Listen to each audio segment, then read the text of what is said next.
옆에 계신 분과 먼저 인사하겠습니다. 잘 오셨습니다.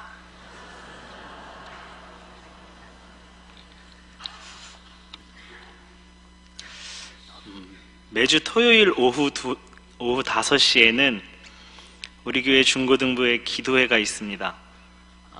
4년 동안 제가 중등부 사역을 하면서 아이들이 오든 안 오든 한 명이 와도 특별한 사정이 있는 날 빼고는 꾸준히 기도회를 진행을 해왔습니다. 청소년들이 토요일에 기도회로 모인다. 여러분, 어떤 모습이 상상이 되십니까?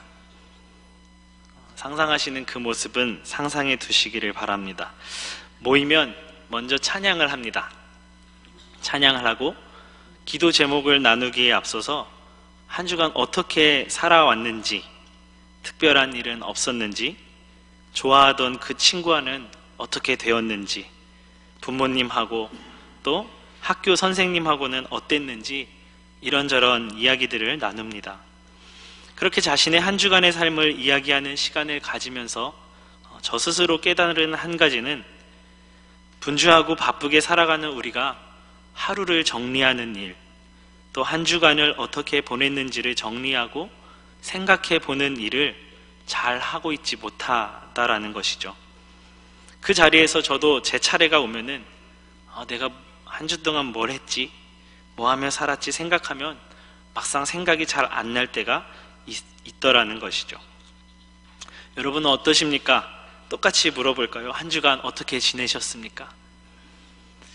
특별히 지난 40일간의 사순절을 보내고 그 기간 동안 십자가를 묵상하고 주님의 고난에 동참하는 마음도 가져보고 고난주간에는 특별 새벽 기도회에도 참석하였고 지난 주일은 부활절로 우리가 보냈습니다. 새벽부터 새벽 촛불 예배로 또 부활절에 맞춰서 오랜 기간 준비한 칸타타, 그리고 이웃에게 주님의 부활 소식을 전해주자라고 받은 계란까지, 여러 절기 가운데 크고 중요하게 여기는 절기인 만큼 특별하게 보내는 것도 있지만 한편으로는 우리가 주님의 부활을 생각하고 십자가를 생각하는 것이 그때에만 집중되는 것 같기도 합니다.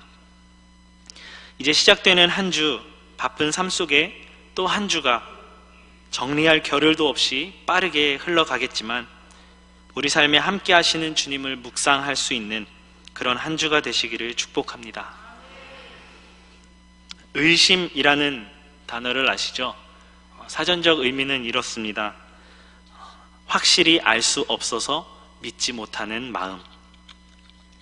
오늘 본문은 어떻게 보면 우리에게 의심 많은 제자로 기억되고 있는 도마라는 인물의 이야기입니다. 예수님이 부활하신 후 제자들에게 보이시던 날 어디에 갔었는지 도마는 그 자리에 없었다고 합니다. 24절에 이렇게 기록하죠.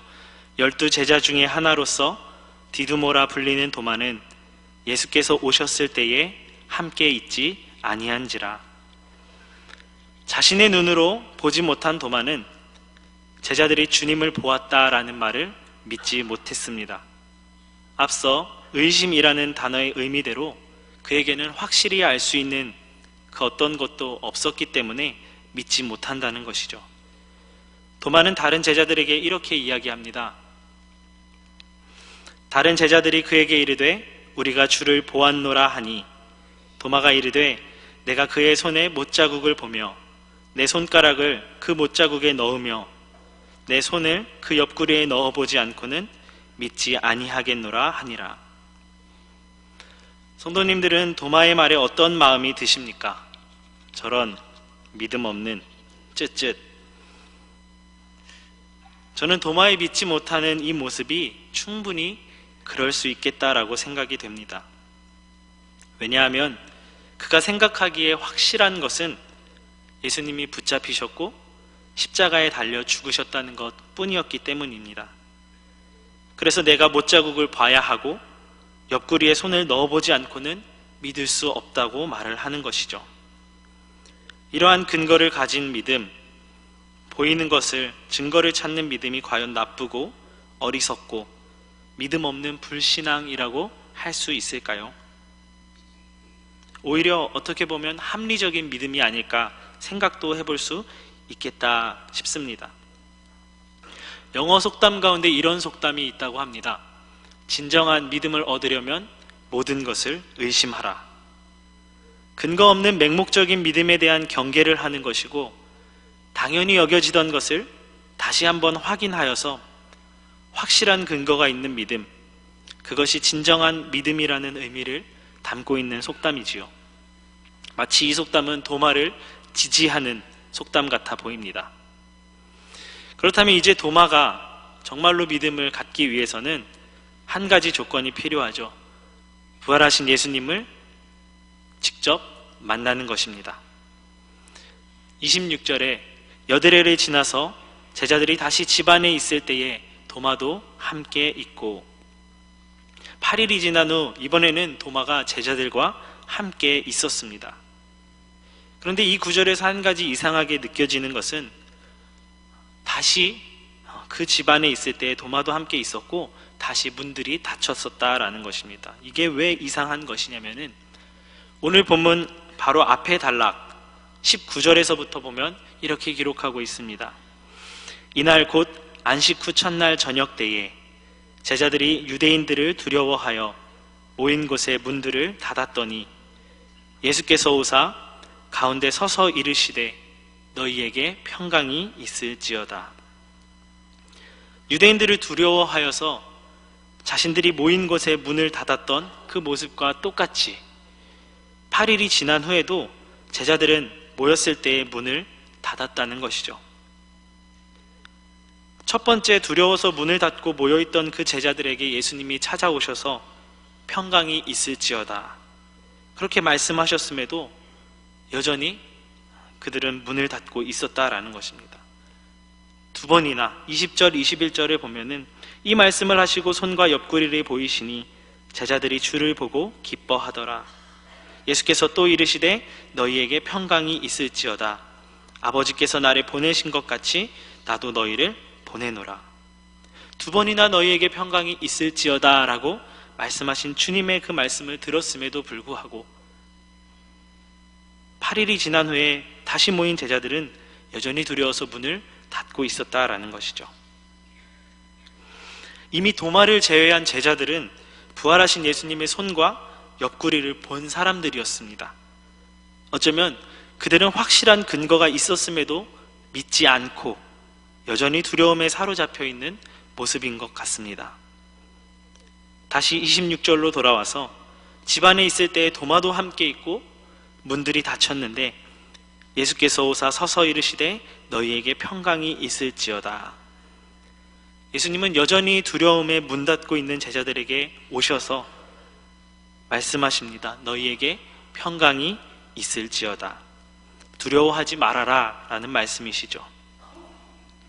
오늘의 본문의 이야기가 도마가 주연으로 생각이 되지만 다른 제자들도 의심 많고 믿음 없는 자와 다르지 않다는 것을 보여주는 장면이 아닌가 생각을 합니다. 예수님은 27절에 도마에게 말씀하시죠. 네가 말했던 것처럼 너의 손가락을 내밀어서 내 손을 보고 옆구리에 넣어봐라. 그래서 믿음 없는 자가 되지 말고 믿는 자가 되어라. 드디어 도마에게 필요했던 조건이 충족되었습니다. 부활하신 예수님, 못자국 난 손과 그 옆구리를 확인한 것이죠. 도마는 바로 이렇게 고백을 합니다. 28절을 같이 읽겠습니다.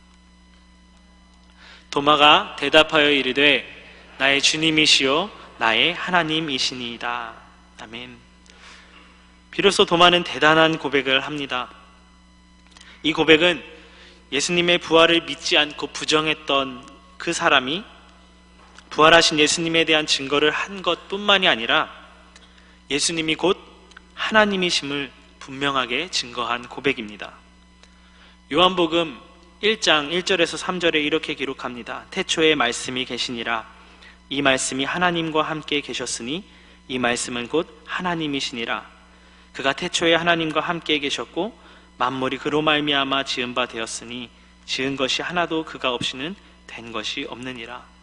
주님이 곧 하나님, 주님이 만물을 창조하신 분, 우리를 지으신 분, 우리를 구원하신 분이라는 고백을 도마가 한 것이죠. 오늘 본문 가장 처음 24절에 도마에 대한 이름의 소개로 이렇게 기록하고 있죠. 디두모라고 불리는 도마. 디두모, 디디모스, 쌍둥이라는 의미를 가지고 있고 이중성을 의미하는 단어입니다. 즉 제일 의심 많고 확실한 근거가 아니면 믿지 않던 그가 누구도 하지 못했던 고백을 마치 이중적인 모습으로 하는 모습으로 소개되는 것이죠. 사실 도마는 요한복음에서 몇 차례 언급이 되었습니다. 죽은 나사로를 살리기 위해서 유대로 다시 들어가려고 하시는 예수님을 제자들이 막습니다. 예수님, 방금 전에도 유대인들이 돌로 치려고 하지 않았습니까? 근데 거길 왜 또 들어가시려고 합니까? 그럼에도 예수님은 가야 한다, 가자고 하실 때에 도마가 이렇게 이야기합니다. 디두모라고도 하는 도마가 다른 제자들에게 말하되 우리도 주와 함께 죽으러 가자 하니라. 이 도마는 어떤 때에는 굉장한 열정을 가진 것처럼 보이지만 또 어떤 때에는 열정에 비해 믿음이 없는 것처럼 보이는 그런 이중적인 모습을 가진 도마이죠. 그런 그의 입에서 엄청난 고백, 나의 주님, 나의 하나님이시니이다 라는 고백이 나온 것입니다. 그런데 이 고백 후에 이어진 예수님의 말씀을 우리는 주목해 볼 필요가 있습니다.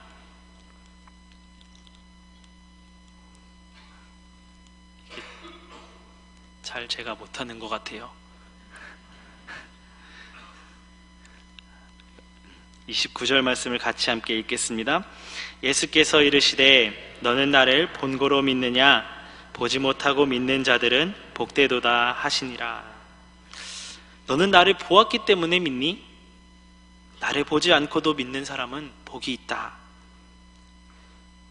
이 예수님의 말씀에 도마의 속마음은 어땠을까요?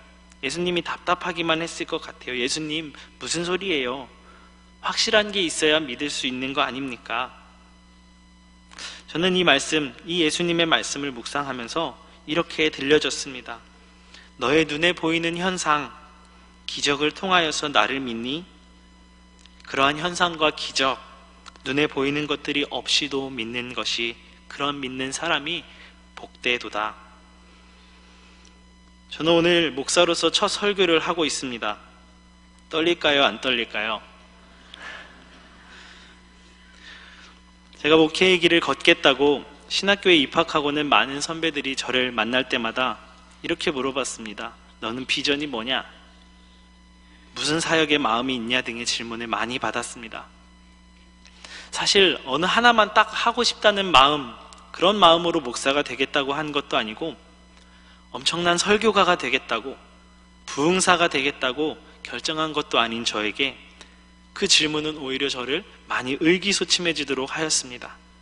다른 친구들은 대단한 비전을, 대단한 목표를 가지고 신학교에 왔다고 하는데 무슨 사역을 하겠다고 분명하게 말하는 것 같은데 나는 뭐가 없는 것 같고, 또 저는 목사의 아들로 자라면서 사울이 다메섹 도상에서 예수님을 경험하여서 확 뒤집어지는 그런 극적이고 반전이 있는 간증거리도 없는 저로서는 갑자기 회심해서 신학교에 왔다는 친구들이 한편으로는 부럽기도 했습니다. 그러면서 속으로 저는 그런 생각을 했죠. 하나님, 저는 왜 그런 경험이 없을까요? 저도 그런 체험 같은 거 하고 싶어요. 어떻게 보면 도마의 모습과도 같죠. 보여지는 뭔가가 있어야 하지 않겠어요? 그런 생각을 하다 보니까 이런 생각이 들었어요. 그냥 다 때려치고 한번 막 살아볼까? 그리고 나서 다시 이제 반전의 회심을 거듭해서 사울처럼 해볼까? 그런 생각도 해봤습니다. 사역을 맡고 나서는 맡은 부서 아이들이 막 폭발적으로 부흥하고 성장을 이루지도 않고 오히려 정체되는 것 같고 답답하고 압박을 느끼고 그러다 보니 나는 못하겠어요. 기도의 자리에서 한숨만 쉬면서 돌아올 때도 있었습니다. 지금 생각해 보면은 그때 저의 마음에 있던 생각은 사역자라면은 대단한 믿음을 가져야 한다고 생각을 했던 것 같아요. 내 모습, 내 삶에 대단한 역사가 나타나야만 믿음이 있는 사람으로 생각했던 것 같아요. 그럴 때마다 눈에 보이는 현상이 바뀌는 역사가 제 삶에 펼쳐진 적이 없는 그런 모습들을 볼 때마다 한 가지 생각난 것이 있다면, 한 가지 변하지 않는 사실이 있다면 그것이 무엇이냐면은 하나님의 말씀이 변하지 않는다라는 것이죠. 내가 너를 사랑한다. 내가 너와 함께하고 있다. 너를 향한 나의 사랑이 결코 그 어떤 것으로도 끊을 수 없다. 너의 이름을 내 손바닥에 새겼다. 복의 통로가 될 것이다. 이것은 제가 전도사라 목사라 특별한 경험일까요? 저는 그것이 아니라고 100% 확신합니다. 하나님의 말씀은 사역자들에게만 주어진 말씀이 아니지요. 모든 사람에게 주어진 약속의 말씀임을 믿으시기 바랍니다. 그 말씀이 살아있고 활력이 있어서 좌우의 어떤 날 선 검보다도 예리해서 우리의 관절과 골수를 찔러 쪼개며 우리의 마음의 생각과 뜻을 감찰하시는, 또 위로하시는 말씀인 것이죠. 그 말씀이 우리가 주님을 믿는 믿음의 근거가 될 때 우리는 좌절, 낭망하는 그곳에서 다시 일어설 수 있고 결코 완전히 무너지지 않는 믿음을 갖는 자가 될 수 있다라는 것입니다. 우리의 눈에 보여지는 현상이 믿음의 근거가 될 수는 있습니다. 하지만 그보다 더 중요한 것이 있다면 바로 약속된, 이미 주신 하나님의 말씀, 그 진리의 말씀인 것입니다. 현재 우리가 살아가는 삶 속에서 예수님을 직접 눈으로 볼 수 없지요. 혹시 여기서 예수님을 보신 분이 계십니까? 도마의 믿음 체계에 따르면은 우리는 믿음을 가질 수 없는 사람들이 될 수밖에 없습니다. 그렇다면 우리에게 있는 믿음은 허무맹랑하고 맹목적인 믿음입니까? 아니지요. 이미 주어진 하나님의 약속의 말씀을 근거한 믿음인 것입니다. 오늘 본문 뒤에 31절에 이렇게 기록합니다. 오직 이것을 기록함은 너희로 예수께서 하나님의 아들 그리스도이심을 믿게 하려 함이요 또 너희로 그 이름을 힘입어 생명을 얻게 하려 함이니라. 말씀을 정리합니다. 삶을 살아가며 우리 믿음이 무언가 충만한 것 같을 때가 있기도 하죠. 또 어떤 때는 도마와 같이 무언가 보여져야 믿는다면서 난 못 믿겠다고 고백할 때도 있습니다. 이미 도마에게는 예수님과 3년이라는 시간을 같이 보낸, 그 시간을 통해서 예수님의 말씀을 듣고 예수님의 삶을 본 충분한 믿음의 근거가 있었음에도 불구하고 여전히 눈에 보여지는 현상만을 구하는 그 모습이 우리의 모습이 아닌지요. 다른 제자들과 같이 이미 경험하고 만났음에도 불구하고 예수님은 평강이 너희에게 있기를 원한다라고 말씀하심에도 불구하고 여전히 두려워하고 믿음으로 살아가기를 주저할 때가 있지는 않은지요. 오늘 본문의 말씀 위아래에 나타난 예수님의 모습을 보면 그런 제자들, 그런 도마를 찾아오시는 분이심을 보게 됩니다. 연약함 가운데, 낭만과 좌절 가운데, 그런 연약한 무너져 있는 믿음 가운데 찾아오셔서 보여주시면서 봐라, 손가락으로 넣어봐라, 그리고 믿는 자가 되어라, 그렇게 다시 세우시는 주님이 바로 우리 주님이십니다. 그리고 그 주님은 우리에게 더 복된 믿음의 소유자가 되기를 응원하시는 분이십니다. 너 왜 믿음이 없니? 왜 믿지 못하니? 정죄하시는 분이 아니라 보여지는 현상만으로 믿지 말고 주어진 진리, 말씀을 근거로 믿는 복된 자가 되어라, 이렇게 요청하시는 주님의 말씀에 한 주간도 믿음으로 반응하며 나의 주님이시오 나의 하나님이시니이다 고백하는 저와 여러분이 되시기를 간절히 축원합니다. 기도하시겠습니다.